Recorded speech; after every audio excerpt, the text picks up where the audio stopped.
Hola, dentro de la novena semana dedicada a fundamentos de las ciencias sociales, vamos a comenzar el recorrido cronológico y estilístico de la historia del arte.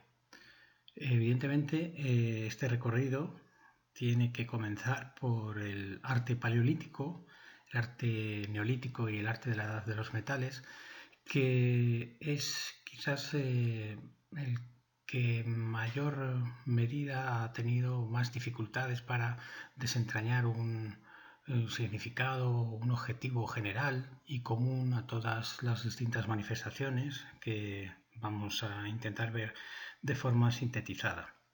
Este arte prehistórico, por lo tanto, a lo largo del siglo XX ha ido teorizando a través de distintas interpretaciones de los especialistas, muchos de ellos a veces antropólogos o arqueólogos, y es realmente complicado llegar a una conclusión respecto a una prevalencia de alguna de estas interpretaciones.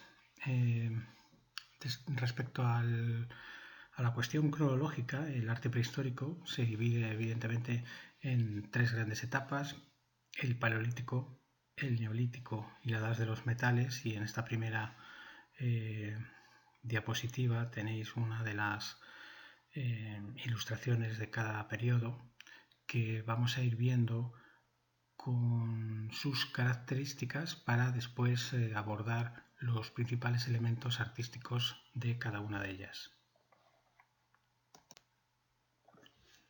El contexto del Paleolítico, desde el punto de vista cronológico, es el periodo histórico, aunque evidentemente estamos en la etiquetación de la prehistoria. La prehistoria es el periodo anterior a la invención de la escritura, que como sabéis varía respecto de los territorios, aunque se suele utilizar el año 5000 a.C., 4000, 3500 a.C., para realizar esa cesura, el paso de la prehistoria a las civilizaciones históricas. Por lo tanto, las civilizaciones prehistóricas tienen en común que no utilizaban documentos gráficos, no utilizaban la escritura.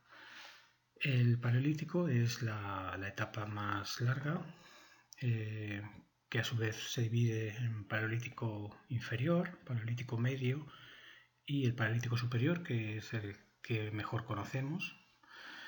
Y son periodos de clima muy frío, donde el predominio de la actividad de la caza y la recolección nos habla de agrupaciones en hordas pequeñas, sin un hábitat permanente, que acampaban en lugares al aire libre, normalmente próximos a los ríos. Esto supone la práctica del nomadismo,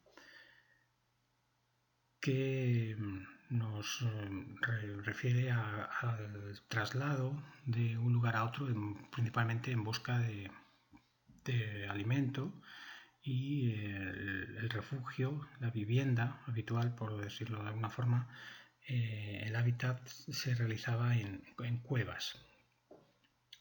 Existe cierta jerarquía en los grupos sociales, donde pues, los guerreros, los ancianos o sabios o algún hechicero o chamán tenían esa preeminencia. Y podemos hablar ya de existencia de creencias religiosas en esta etapa, por la existencia de enterramientos, de una creencia en el más allá, y también por la adoración a las fuerzas de la naturaleza. ¿Cuáles son las principales técnicas que se utilizan en el Paleolítico? Fundamentalmente es el trabajo de la piedra con los conocidos bifaces, que son hachas de cuarcita o de otros minerales, que están talladas con mucha precisión y tienen muchos años de antigüedad, y han sido utilizadas por las distintas especies de Homo con fines funerarios o con fines para partir alimentos o pieles, etc. Otro de los logros del contexto paleolítico es sin duda el control del fuego, la obtención del fuego, que se realizaba a través del golpeo de una piedra con otra o al frotar un palo con otro, con la finalidad de obtener luz y calor para poder precisamente cocinar alimentos o secar pieles, y también dentro de las prácticas cinegéticas para acorralar animales. La tercera técnica en la que se caracteriza el periodo paleolítico es el trabajo de las pieles, donde se pueden observar la elaboración de vestidos, en las cubiertas de cabañas, bolsas o recipientes toscos para transportar alimentos o agua. En esta imagen tenéis ejemplos de piedras talladas utilizadas en el paleolítico, las raederas, puntas de flecha, perforadores, por lo tanto utilizadas como armas arrojadizas o para descuartizar la carne de los animales que cazaban. Restos de industria lítica del paleolítico, como las hachas o las puntas de flecha. Y respecto al arte paleolítico, vamos a hablar fundamentalmente de dos manifestaciones. La más importante, la más conocida, sin duda, es la pintura rupestre, que representa normalmente figuras animales. Rara vez se plasma la figura humana. Los principales animales representados son aquellos que cazaban, los bisontes, los ciervos, los mamuts, también aparecen caballos o cabras. Y la interpretación principal de estas manifestaciones pictóricas rupestres es que es un arte propiciatorio. Es un arte propiciatorio para la caza, a efectos de rituales mágicos. Se trataba de propiciar que la caza fuera abundante, pero también se han interpretado estas pinturas desde unas ideas animistas. Por lo tanto, hay una interpretación que habla de que las cuevas serían santuarios rituales con la asistencia de chamanes, o desde un punto de vista totémico también, la relación entre el hombre y el animal, que identificaría al grupo dentro de una pequeña y básica organización territorial.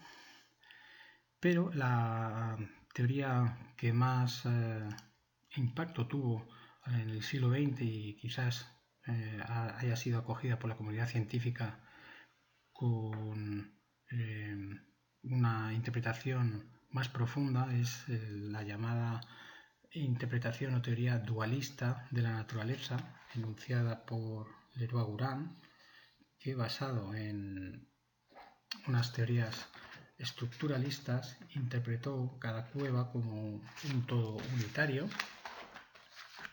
donde se establecían relaciones entre cada uno de los elementos y buscando algún tipo de disposición latente que no era evidente entre los sujetos representados.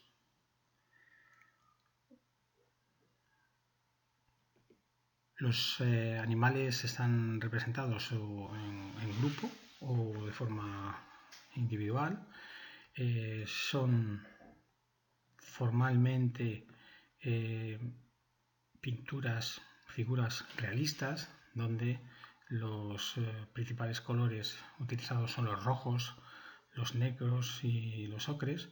Y también es interesante apuntar cómo se utilizaba el relieve en los salientes de las paredes y los techos para dar profundidad, para dar volumen a las figuras. Como vamos a ver a continuación, algunos de los ejemplos, las principales representaciones pictóricas del Paleolítico se ubican en la zona franco-cantábrica y tiene dos centros fundamentales, que son Altamira en Cantabria y Lascaux en Francia.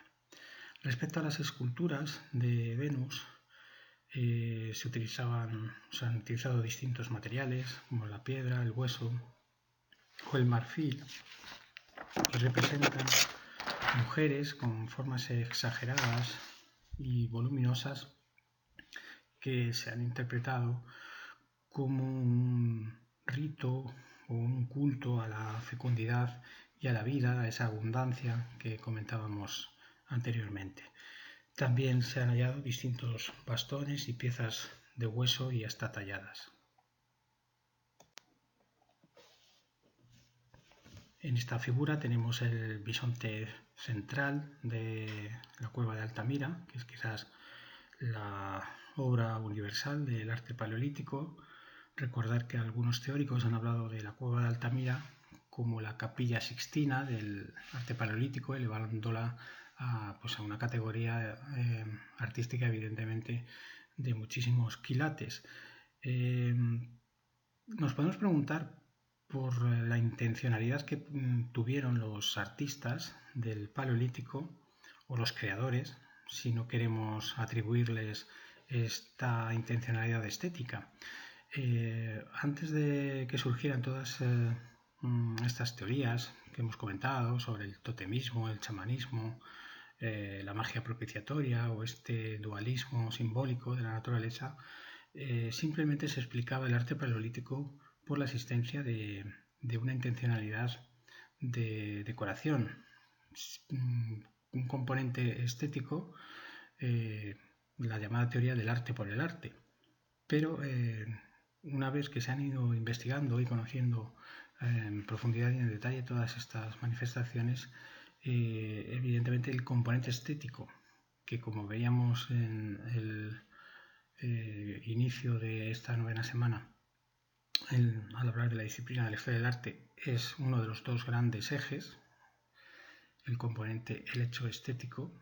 En este caso, en el arte paleolítico queda relegado a un plano secundario. En la escena central, grupal de la cueva de Altamira, y profundizando un poquito más en la idea o teoría expuesta por el francés Lervois-Gourhan, explica que las representaciones de cada imagen se pueden interpretar de una forma simbólica con elementos binarios que se oponen, se alternan y se complementan. Estaría representada una visión universal de lo masculino y lo femenino. En este caso, en la cueva de Altamira, el bisonte sería el animal central, el animal más representado, que equivaldría a la mujer, y el caballo sería el complementario, el masculino. Existirían, para concluir esta visión de binarios opuestos, unos animales periféricos, que en este caso serían los ciervos. Otro ejemplo de esta interpretación serían las pinturas rupestres del Paleolítico Superior de la cueva de Lascaux, donde el predominio es fundamentalmente de los caballos, por lo tanto el componente masculino, si seguimos esta interpretación, y también con ciervos. Y otro ejemplo más de las cuevas de Lascaux que siguen también esta interpretación. Aquí tenéis la Venus de Willendorf en distintas tomas, distintas perspectivas, que es una escultura muy pequeña en tamaño y queda resaltada esa voluminosidad que se ha interpretado como un rito de la fecundidad. También pensad que esta interpretación ritual va a ser transmitida a las religiones inminentemente posteriores que van a aparecer en los pueblos prerromanos, en la propia Roma, donde se venera a la mujer, a estas Venus, como un signo de fertilidad y de propiciamiento de la abundancia agrícola. En la imagen inferior tenemos un bastón de mando hallado en la cueva del Pendo y que es notable no solo por el perfil y el tallado que tiene, sino porque tiene incisiones con determinados dibujos también realistas de animales y de signos también abstractos.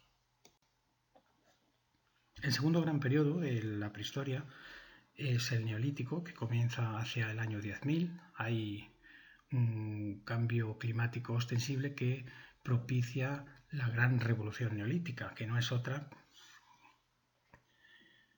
sino la domesticación de las especies vegetales y las especies animales. El gran cambio del paleolítico al neolítico es la primera gran revolución económica, por tanto, y debemos a ella la aparición de la agricultura y de la ganadería. Entre las nuevas especies vegetales que aparecen se encuentran sobre todo los cereales, como la cebada, el trigo, también el mijo, el arroz, el maíz, la patata o el girasol, que aparecen en distintos continentes.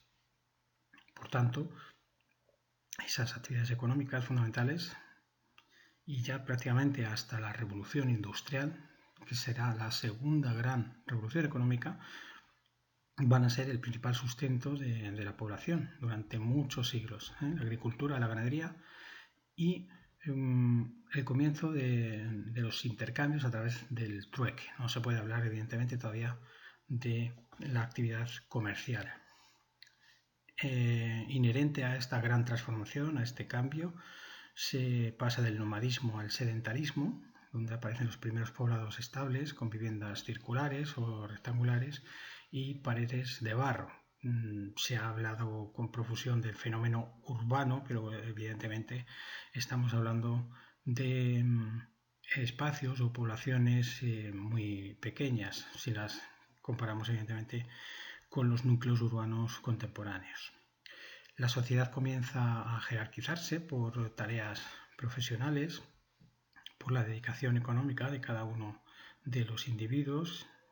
Evidentemente estamos hablando de una multiplicación de las tareas económicas, que pueden ser agrícolas, la dedicación a la caza, la cestería, el hilado, el tejido o la defensa de los territorios. Y en las creencias religiosas sigue la utilización de ritos y cultos a los muertos con variados enterramientos donde se acompañan sobre todo a los guerreros e individuos de los grupos sociales más elevados con ricos ajuares.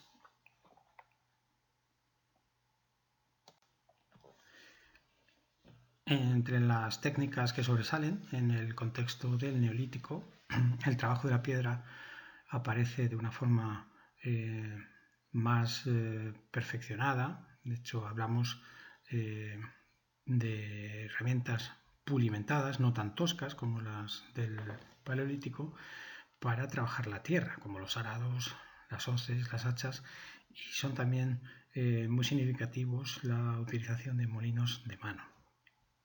Otra de las grandes técnicas es sin duda la elaboración de cerámica hecha a mano y cocida en el fuego, y que muchas veces se decoraba con una serie de signos geométricos. Estos recipientes eran impermeables y se utilizaban sobre todo para el almacenamiento de alimentos, de cereales en especial, y para su transporte.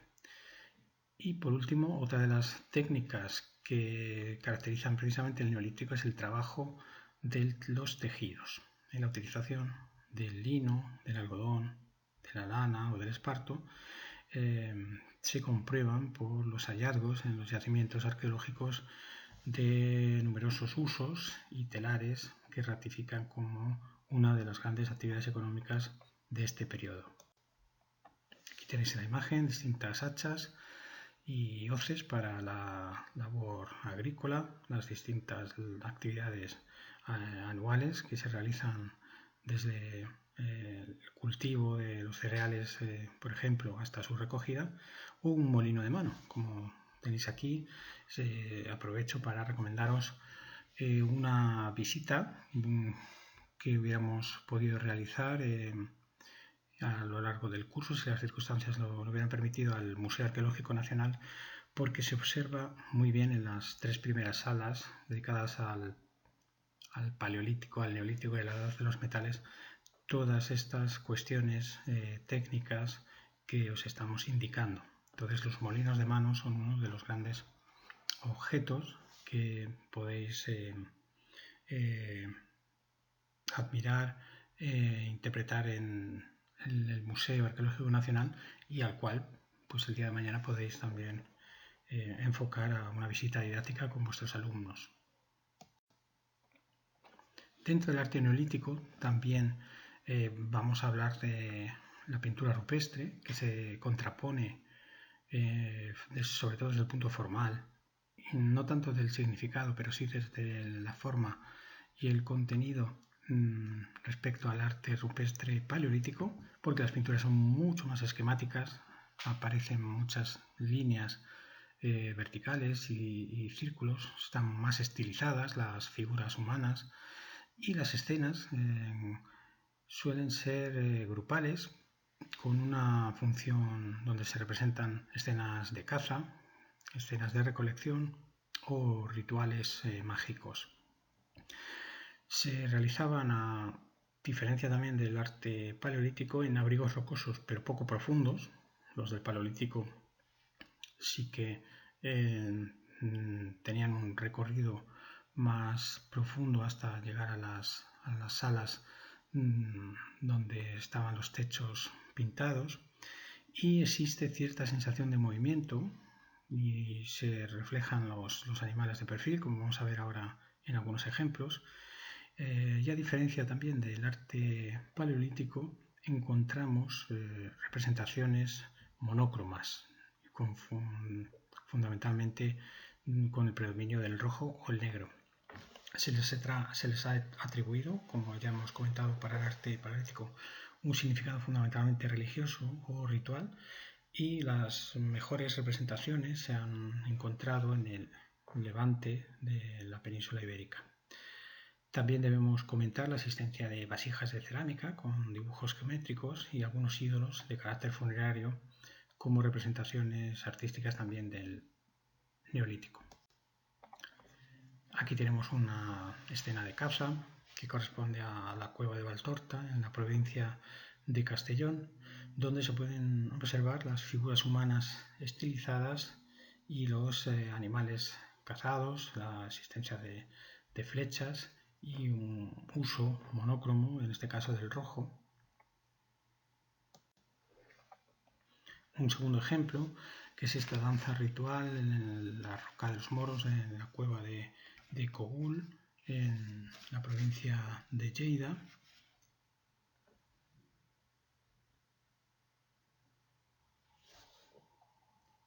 Donde también las figuras humanas están muy desproporcionadas, aparte de esa estilización.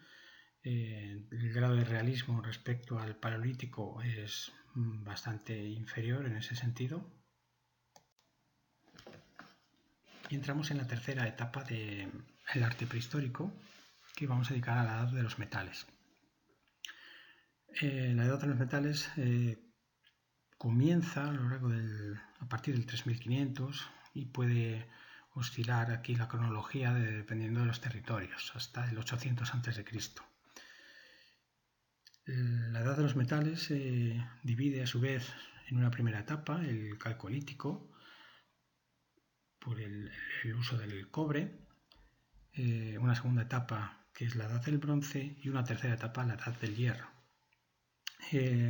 Lo que caracteriza este periodo histórico o prehistórico, si queremos apuntar dentro del estudio amplio que estamos realizando, es el uso de los metales. El uso de los metales supone un avance decisivo en el desarrollo cultural, fundamentalmente de la cuenca mediterránea y Europa, que ya a partir de finales de la etapa neolítica se viene a utilizar el cobre.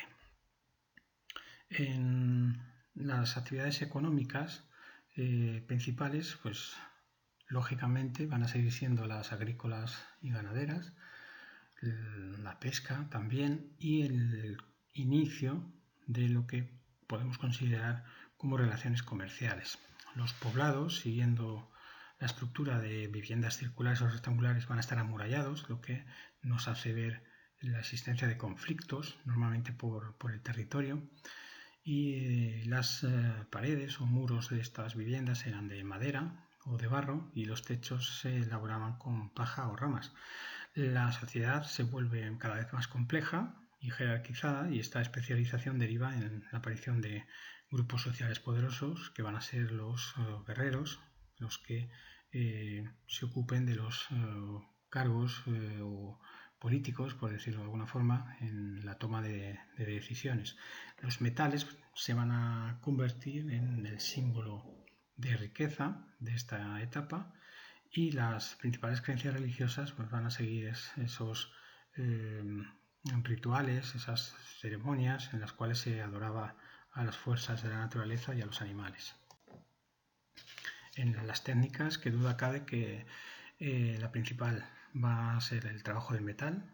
Se extraía de los minerales y se fundía en hornos. Se vertía en moldes para fabricar distintas herramientas, instrumentos agrícolas como arados, hoces y ruedas, y también para fabricar armas. En el arte, lo que va a destacar sobre todo, aparte de precisamente la existencia de estas herramientas o armas, que no son propiamente artísticas porque tienen una función específica, van a ser las grandes construcciones megalíticas, como los dólmenes, que tienen una función funeraria. Aquí tenéis el ejemplo del dolmen de Sorguineche en Álava. Los menires, una asistencia en especial en la región de Bretaña, también en las Islas Británicas, y los llamados alineamientos, entre los más conocidos están los de Karnak en Francia y el conocido cromlech de Stonehenge, que también ha tenido múltiples interpretaciones sobre su posible función, incluso como calendario astronómico. Para finalizar, vamos a comentar brevemente con este mapa de la península ibérica los principales yacimientos prehistóricos, y para que recordéis desde un punto de vista visual también donde se ubicaban espacialmente las principales culturas prehistóricas. Comenzando por los yacimientos del Paleolítico inferior, estos se ubican principalmente en los cauces de los ríos. Tenemos varios yacimientos en la zona central de la península, de la meseta. San Isidro y Villaverde nos remiten a Madrid. Hay también en la desembocadura del Tajo, en Portugal, la desembocadura del Miño, en La Guardia. Entre los yacimientos del Paleolítico medio tenemos ya en la zona de Almería o en Cataluña, y los yacimientos del Paleolítico superior, ilustrados fundamentalmente con pinturas rupestres, pues tenemos toda la cornisa cantábrica, desde Asturias hasta País Vasco, y toda la pintura levantina en la franja mediterránea, que bueno, se introduce también en ocasiones hasta Lleida, Huesca o Teruel o Cuenca, con algunas pinturas en estos abrigos rocosos. Entre los principales yacimientos del Neolítico debemos comentar también su ubicación en Cataluña y en la zona de Almería, que va a tener una cultura propia, que es la del Argar. Primero la cultura de los millares en la época del Calcolítico y después el Argar en el Bronce, y la existencia del banso campaniforme, que hemos visto antes en la imagen, en la zona central de la meseta, en el litoral mediterráneo, en la zona del Guadalquivir, donde precisamente se ubican los mejores ejemplos de monumentos megalíticos, como la cueva de Menga o del Romeral en la provincia de Málaga, también en Andalucía Oriental, y aunque no están reflejados en el mapa, existen monumentos megalíticos por otras muchas zonas de la península, como puede ser Extremadura, en la zona de Alcántara o en la zona de Navarra y de Huesca. Finalizamos el análisis del mapa ubicando la cultura talayótica que existe en las Islas Baleares hacia el año 2000 a.C. y que deriva su nombre de las grandes torres defensivas con forma troncocónica y construida por enormes piedras en torno a las cuales se construían los distintos poblados. Y en la zona de Galicia, con la cultura de los castros, que ya van a entroncar con los llamados pueblos prerromanos.